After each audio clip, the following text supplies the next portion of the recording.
Yo, You know, that's the my basics. bad, Topaz. Technical difficulties, my man. What's good, man? Can you repeat that one more time? My bad, man. All good. My name is Topaz Jones. Based out of New York City, originally from New Jersey. Artist in the realm of hip hop, soul, funk, and other things. You know, I just put out an album called The Honeymoon Suite not too long ago as well. Yeah, yeah, man. Yo, just first and foremost, we appreciate you coming on Ill Vibe Theory. It's crazy because Absolutely. the honeymoon suite came out, and I'm looking for new projects and whatnot to listen to, and yo, like your project is really one of my favorite projects like of the year, man. So just wanted to say thank you for making some great music. I appreciate that. Thank you for listening to it and enjoying it, man. I think, the response we've gotten from a lot of people is that it's been, one of their like favorite projects that's come out, so far in 2014. And I think that's a beautiful thing that people really connected with the music. It's so awesome also because this project came out in January and it's something we're still talking about now. So it's not nothing that you listen to one week and then you toss it off to the side. It's something that's still a topic and you drop in your visuals so you're still relevant. And it is a really good lasting project that I think could be timeless for a while. So word to you for Thank that. you, thank you. That was definitely the intention was making music that wasn't, it was basically all about when we was in the studio working on it. It was mainly just about making stuff that was going to be, somewhat timeless. And I made the conscious decision not to include any what you would call like trap beats or like the typical sound that's very oversaturated in hip hop right now. Just because I felt like there was so much of this one sound, and anytime that everyone is doing the same thing, I have nothing against trap beats. I turn up too, but at the end of the day, anytime that we're all doing the same thing, that just means we're losing culture. So I felt like I had something that was going to be somewhat of a breath of fresh air. Definitely. And that's so funny you brought that up because we were watching one of your interviews with Brilliantly Blunt, and you said something about was it with this one? It was, I can't remember exactly which one it was, but you were basically talking about how there's a lot of redundancy and monotony in what's going on in music these days. And you said something about, especially in urban culture. So I wanted to ask you, like, how you work to escape those musical limitations, like, that are so commercialized. You said with the trap beats, everything sounds the same. So it is a breath of fresh air because we're hearing something that we don't, that we don't hear all the time, which is exciting. Yeah, yeah. Well, I mean, what it is I really didn't like come up listening to hip hop. It was something that I kind of got put onto by friends and older cousins like later in life. But as a kid, I was very much into soul music and funk and psychedelic rock and a lot of like other genres that really have informed me and impacted the way that I make music today. And I think it just so happens that I got into hip hop and stuck with it for a long time, but I don't necessarily see myself as someone who's going to be purely a rapper or purely even in hip hop music. So I'm attracted to all kinds of things. So you'll see like this was a very hip hop heavy project, but in the future going forward, like my music is going to be something that's a little bit more dynamic than per se just one genre. Definitely. And I know you were saying that your dad, he was with the R&B and B and the soul and funk and all these other type of genres that you grew up listening to. So I could definitely see how those things influence you. So it's exciting to see where you venture off in the future. That's what's up. Yeah, absolutely. It's this, we never stopped working. We've been working hard ever since the album came out. It's been no days off. We just we have and when I say we, I speak of the team that I work with, which is myself, Episode, who executive produced the project, Thelonious Martin, a friend of mine from Chicago. I produced a lot of the stuff on the album, which people didn't really realize off jump, and just a lot of the local like singers and songwriters that I've met over the course of my past couple of years living in the city that have really helped me work on cultivating my own sound and stuff. So we've been making some exciting things. And which records did you produce actually off the album? Well, you know what? I pretty much played a hand in co-production on every song on the album. Oh, okay. Wow. Aside from maybe like Divas at the Disco, I don't think I touched that one. But like the ones that I produced myself, like Coping Mechanism, I produced. That was like the first beat I made for the album, I think actually. Mona Lisa Bonet, Ooh, we love that Make one. Me Want You. That's just to name a few. But I definitely had my hand heavy in the production. Ride. the favorites were definitely some of the ones that came from my mind, and then some of the other favorites like Living Alive, for instance. That's one that comes from my boy's episode that really put it down with providing and some alternative sounds to go along with some of the soulful vibes that I was bringing to the project. Nice. And that's so funny you bring that up as well, because that was something that stuck out to me personally right away, was the production. It was just everything sounded really nice, from the engineering to the production. I could tell that you really paid attention to that, and then it works. Yeah, I mean, I've always been someone who pays a lot of attention to detail, and I follow in the trail of I'm more of an auteur. I see myself as more of someone following in the path of people like Prince and like Michael and like Kanye and like even you could say Beyonce. Some of the people who are known for putting out records that push the boundaries sonically, and I think we're just getting started as far as that goes. I made the majority of the album. I made half the album in the studio, and then the other half I made from an apartment. Wow. And I go into my engineer's apartment every day of the week after work, and just putting down whatever ideas I had for the day, and really we spent months of time like mixing the songs and like reworking parts and adding new production elements. So it's like it's always been my focus to be as musical as possible. Definitely. And since we're talking production, when working with others on your music, like producers, is it difficult for you to translate to them exactly what you want a song to sound like the way you hear it in your head or what you see in your head? Is it hard for you to translate to other people, or are you pretty good at getting as close to the mark as you can when describing what you want in a song? Well, you know what? Being that I produce myself, and like I've been producing since I was like 12 years old, so I go back with it. So, and I've taken lessons. I haven't necessarily mastered any instruments, but I've taken lessons, and I can play a little bit of piano, a little bit of guitar here and there. So it's like I definitely am able to relate to producers and relay what I'm feeling. It's usually a thing where, like, if I can't, tell a producer what I'm looking for, it just means that's a song that I kind of got to go make by myself, and then maybe bring to somebody else to offer a second opinion on, or maybe add some drums or add, like, a different idea, too. But I have, like, a lot of voice memos in my phone and recordings and stuff that I do where I just, like, sing out a song idea or a melody and stuff, and some of those end up becoming some of my favorite records, so... Definitely. I'm trying to be captain of the ship with the sound. I like that, and I like that kind of plays into the thing you were talking about, self-sufficiency. That's good. Yeah, absolutely. Definitely focused on self-sufficiency. Taking it back a little bit, I remember you saying 93 Till Infinity by Souls of Mischief is one of the few songs to you that you feel like belongs to, it's a perfect hip-hop song. If you had to give a quick 5 list... You pulled that out. That's crazy. Yeah, I definitely said that. If you had to pull out like a quick top 5 list of perfect hip hop songs, including that one, what would they be? All right, so Souls of Mischief, no order. Souls of Mischief, 93 Till Infinity. Okay.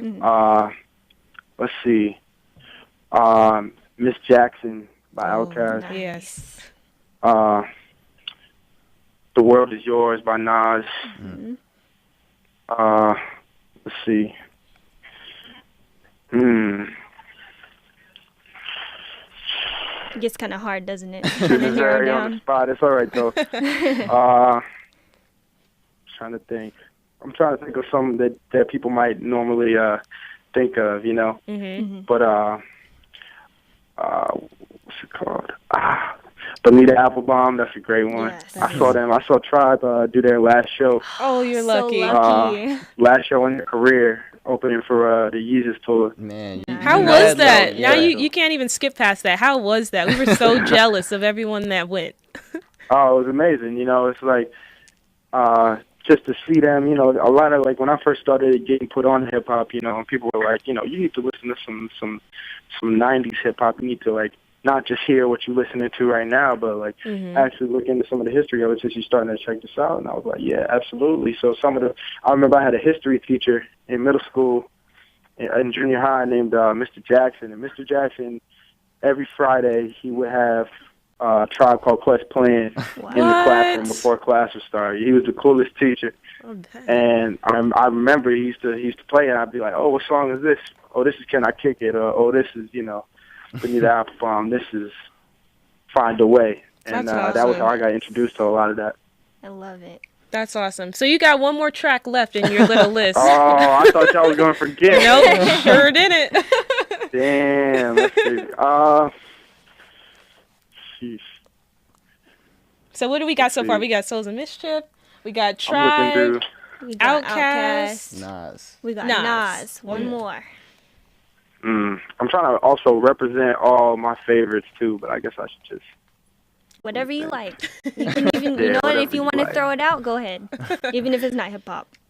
Spaceship, Kanye West. Oh, okay. Ooh, I love Okay. that. Nice, nice. That's a nice list, and it's funny. I'm sure it was subconscious, but you did it all regionally. All those people are from mainly different places, you know? So it represents hip-hop culture all over the place. I like that. And- Did I have somebody from the West Coast? I don't think I had any West Coast things on there. That's the problem. I'll probably put a No, Snoop you song on didn't. there. Snoop definitely got some perfect joints. I saw Snoop perform. This is another performance story. I was at South by Southwest this year, and we were chilling at the Spotify house, and they had like this secret Snoop and Pusha T show. And Snoop, I had never seen him perform before, and it was just electric, man. He was out there. He was, taking. I don't know what I could say on the radio, but he was participating in his usual extracurricular activities. His usual, yeah. There we go. That's a good Nice. way to explain it. Yo, you said that's your first time seeing Snoop? Yeah, it was That's crazy. a man. sub. Yo, I remember. I've seen him once. He's Oh, live for is sure. that show that we went to? That was, oh man, yo, yeah, Snoop and all that West Coast, like the old OGs, like when you see him live, it's always a party. Yeah. So, Yeah. And then- actually, to take it back, you did represent the West Coast with Souls. They're from the Bay. Yep, they You are. did get 'em. From Oakland. You got them in there. Oh, yeah, you're right. I forgot about that. No, it's all good.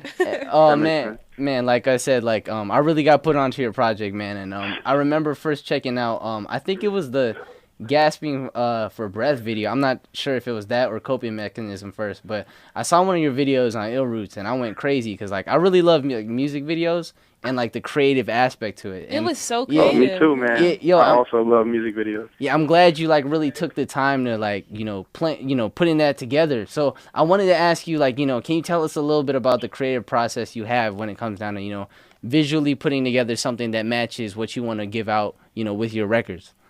What's crazy about that is right now I'm standing next to the man who directed that video. Oh. Shout Simon out to Davis. him. Yeah, what's Give it- him a what's high his name, man? five. Simon Davis. He directed Gasping for Breath and co-directed Coping Mechanism. And he's next to me right now making a sandwich. So, But yeah, as far as that goes, it's like we have been friends for a while, and we bonded over our love of not just music, but the visual arts and our love for crazy visuals and things that push boundaries and Yeah. amazing just aesthetics. Things Yes. are innovative and groundbreaking, and we wanted to be a part of that, and wanted the music to have visuals that represented its daringness and its attention to detail. So we made sure to really cut no corners when it came to producing great visuals for the project. Definitely, and especially in like coping mechanism, it's so dark. But I mean, you bring in the light aspect with the fire it's and so- things like it that. was It's so really- interesting. But I liked, especially when you get, it's probably like one of the deepest parts of the song where you tell like a story basically about, I think his name is Jerry or something. I can't remember the name exactly, but you're looking down the whole time. But it's like the most intriguing part, especially because of the words in it as well. And it's like you're not even looking up. But I love that part so much of the video. But I gotta give credit on that to Simon because we were discussing whether or not we wanted to cut that scene up or like put like other footage in there, and he kind of convinced me that there was just something like really powerful about just like letting it linger and making that statement and making sure those words just cut through by themselves and exactly. that it was a direct message. And I love the directness of it. I love the precision with which that part of the video is delivered. Yeah, it was very powerful, especially behind what you were saying. Like you didn't need anything extra; it was good enough. So shout out to them for that. But Yeah, absolutely. And man, you've been like really like working with like I know you've been doing a lot of crazy performances like with a lot of people. Like off top, like one of the people, one of the things that stood out to me, I heard you opened up for Waka Flocka in Vermont. Yeah, Vermont of all places, man. Yeah, yeah, We ate dinner with Waka. It was crazy. yeah. what? It It kind of was a stood out funny to me. I was experience. like, what? And like, how was that experience, man? Like, It was cool, man. It's like, I didn't, do that much music. I kind of just came out, let the people know about the project that was at the time. I think it was coming out in a couple days, so it was, right before everything kind of started to go in motion, and it was cool. He's a really nice guy. I didn't, not that I expected anything else, but what Walker's music is like. yeah, But that's Yeah, why it's baby. he's funny a I chill asked. dude, and his performance was super energetic and lively, and I think it was good because I knew he was going to be like that, so it pushed me to really be just as energetic and trying to feed off of that. Mhm. Yeah, man. I'm looking forward to because we actually gonna see him this week. So it was just Yeah. I figured out let me just throw that into the interview real quick. And Yeah, like yeah. on top of that, like show wise, like what's the craziest thing that's happened to you like while being on tour or like any show overall? Uh, it's been like crazy signs in the crowd or like people with my name written on them and stuff. So that's still a little crazy. Wow. Uh, I have, I've met a lot of interesting people that some of which I've been like listening to for a while. Just a couple weeks ago, I did not this weekend, a week before that, I did a show with Travis Scott and Ty Dolla Yeah, Sign that was Yep. tight. in Philly, and that was probably like one of the best times I had a show in a minute, just because we all young and getting in, putting on like these very lively performances, and it was cool. It was real cool to have that come full circle, because these are people whose music I've been like listening to and who I've been friends with for a little bit. So just for us to all three have a show together and to be able to rock a crowd and give them just a quality lineup, it was no filler.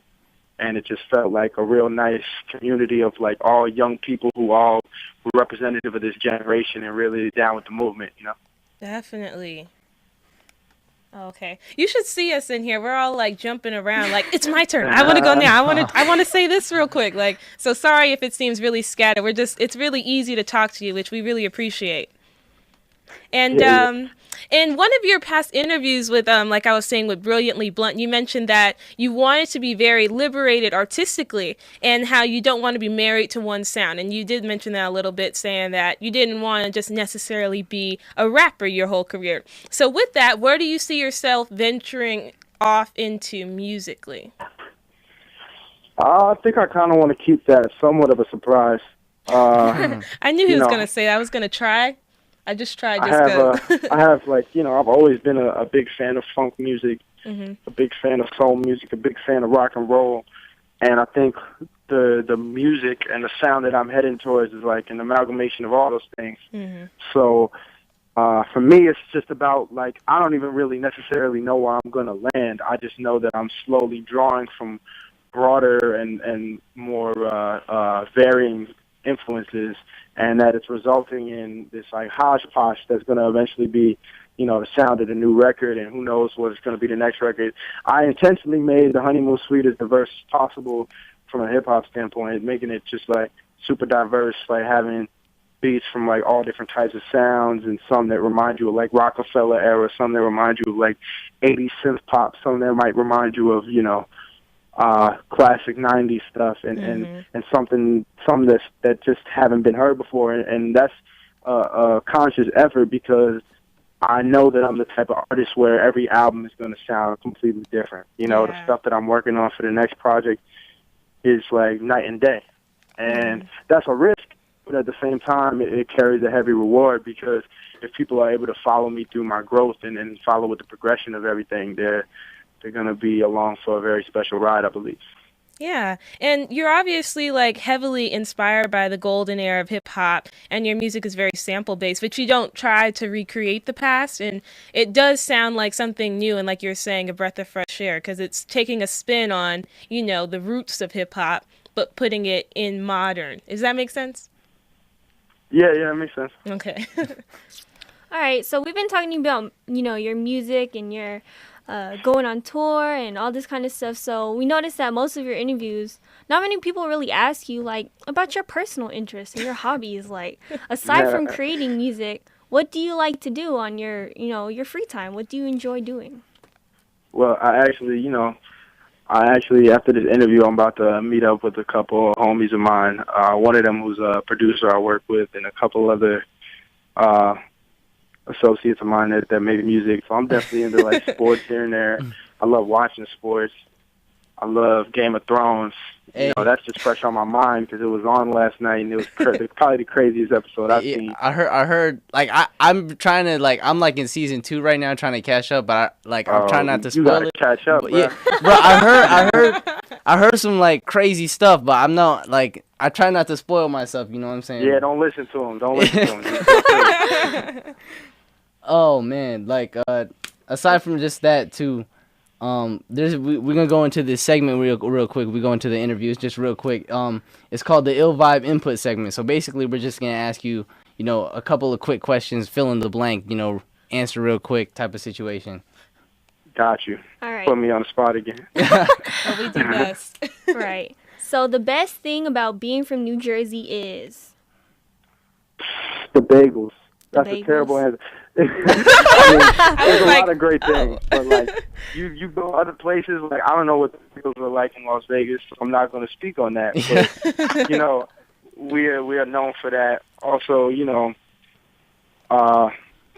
there's just a lot of the area that I'm from, which is northern New Jersey, Essex County to be specific. It's like a lot of different cultures mixing together, and it's a melting pot, so to speak. So a lot of that is the reason why I was able to expose myself to a lot of different cultures and be so immersed in so many different things growing up, and that kind of contributed to the type of outlook I have on the world today. So I think maybe not the whole state, because, you got your Snookies and your J-Wow down south and stuff, not to offend anybody who lives down there, but, it's like, I can only speak on my own upbringing, and I know that I'm very lucky to have come up in an area where there was like a lot of different cultures and ideas around me. I'm sorry, that's a long answer. No, that's you a good, good bro. answer. Awesome. That's next one we got is I hate when people blank.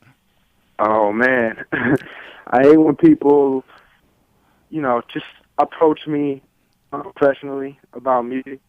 I hate when people, all on Twitter, soliciting and asking for follow backs and stuff, and doing this stuff that, like, you set yourself up to look corny. So, like, why even do that? All of the connections I've made with other musicians and with producers and stuff, it's all happened organically. It's all happened because I met the person in person, and we just vibed and connected and made music from there. And I think, it kind of gets a little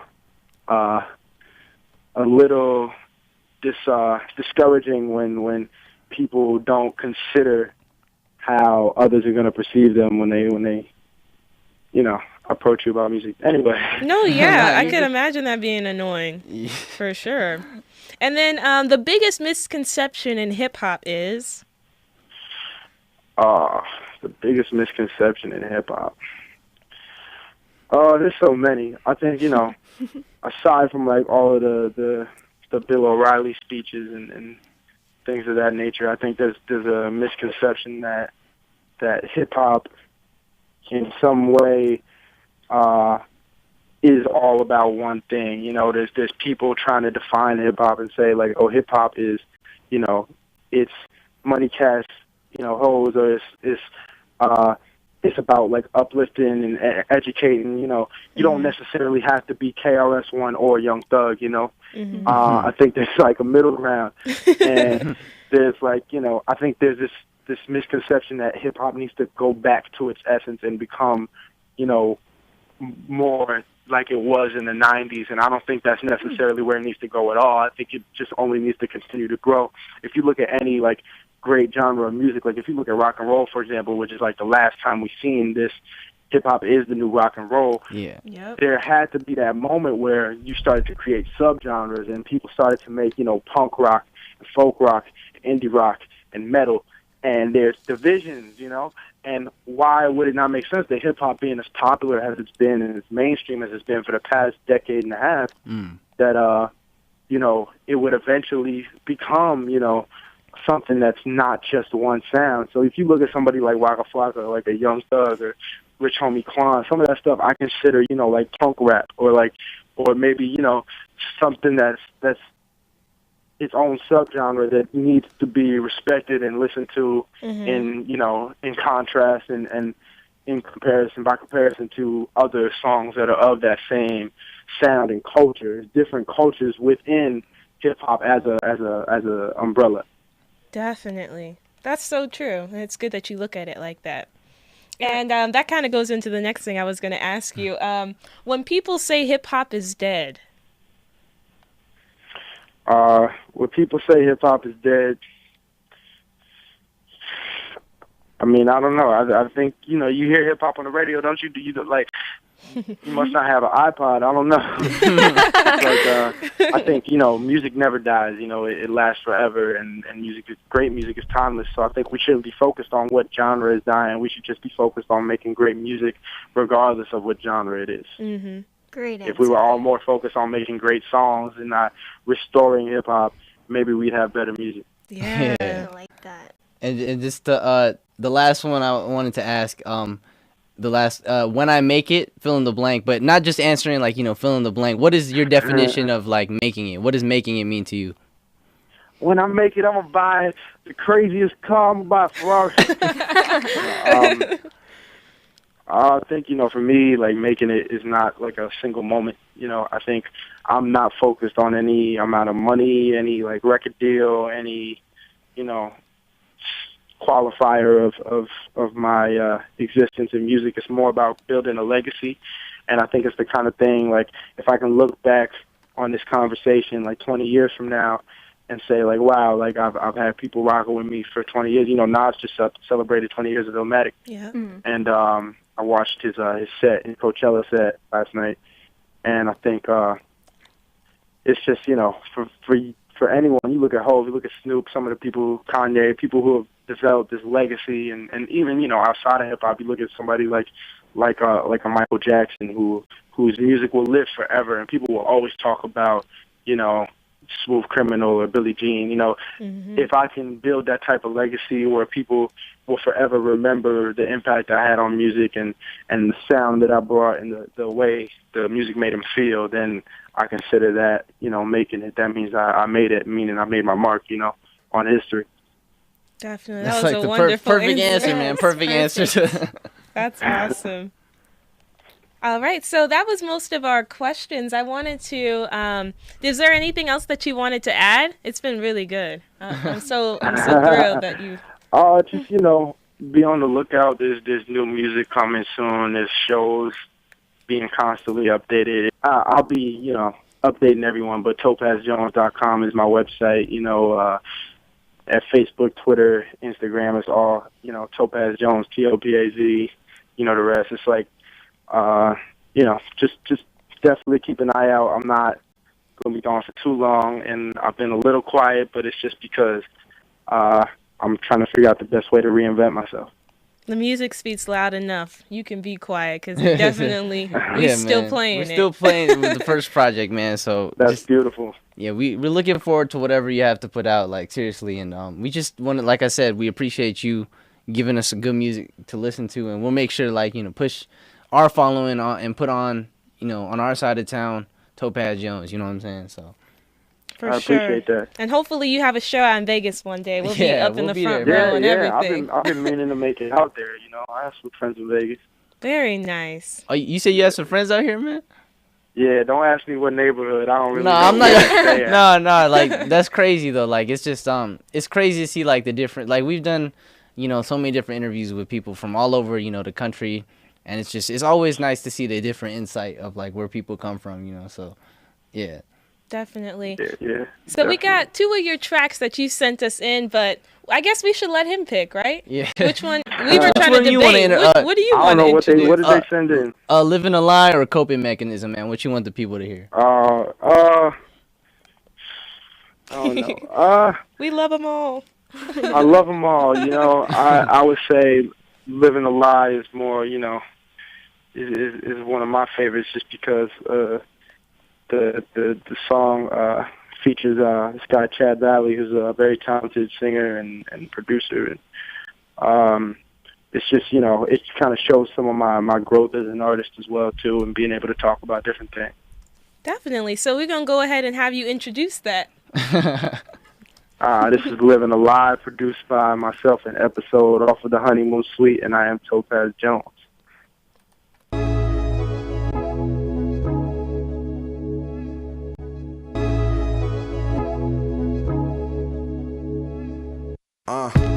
You give it all for that one shot, even a gunshot just to be the young Pac. A killing if it meant you be a little bigger.